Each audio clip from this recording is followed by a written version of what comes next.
Hello and welcome. We just got finished reading The Straw, the Coal, and the Bean. So you have at the very beginning an old woman who is trying to cook some food to feed herself.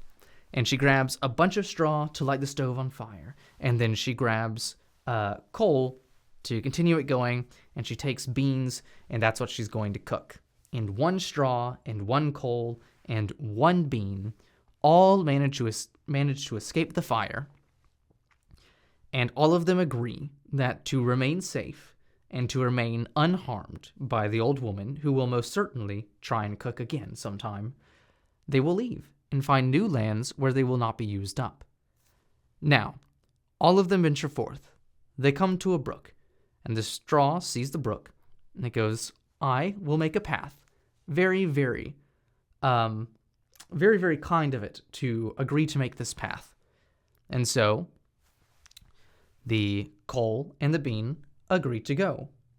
The bean allows the coal to travel first, and the coal, getting halfway across, gets scared because should it fall into the water, it should be useless, and it should die because it will pass away. Water will tear it to pieces. And this causes a problem, whereas straw is susceptible to burning, and coal, whenever it stays... And this causes a problem, whereas a straw, who, first of all, being able to maintain the weight of a coal, very impressive, but it is a straw nonetheless. And a coal is hot. It attracts heat. It's black. The sun gets to it, you know? And so what ends up occurring is that the coal gets hot and the straw begins to burn because it doesn't take much to make straw burn. And so the straw snaps and gets taken away by the brook. And then the coal ends up falling into the brook and getting taken by the brook and dissolving into nothing. And both of them die. And then you have the poor old bean, who thinks that losing his two companions in such a horrible, horrible way is just the funniest thing that one could ever have occurred and have ever come across and seen and laughed at. And so he laughs so hard and so hard and so hard that finally she bursts. She bursts, and oh no, she is exposed. Whatever shall happen next. And so poor old Taylor comes by, sees the burst bean, sees her in her shame, and goes, Ah, fear not, poor bean, for I here have a needle and thread, and I will close you back up. And so he went over, and he went and sewed the seam up, and saved the bean from her immodesty.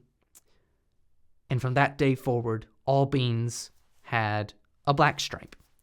So the story itself is pretty straightforward. It's just meant to be fun and make you laugh and explain why beans have that little black stripe whenever they themselves are not black, unless they're black beans. But that's not regarding the story. It's not making the point.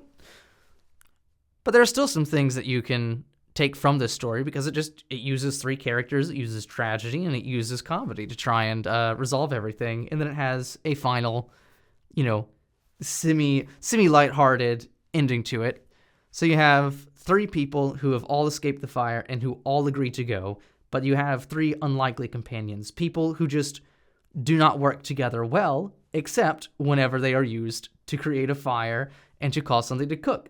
So in a sense, you could see that all of them are running away from the purpose that was intended for them by nature, whereas straw can be used to start a fire, coal to maintain a fire, and then beans to cook and to nourish. But from their perspective, this would end all of them. So for the sake of the story, we're going to say that all of that stuff that they are supposed to enjoy and do by nature is not good. So they all agree to leave.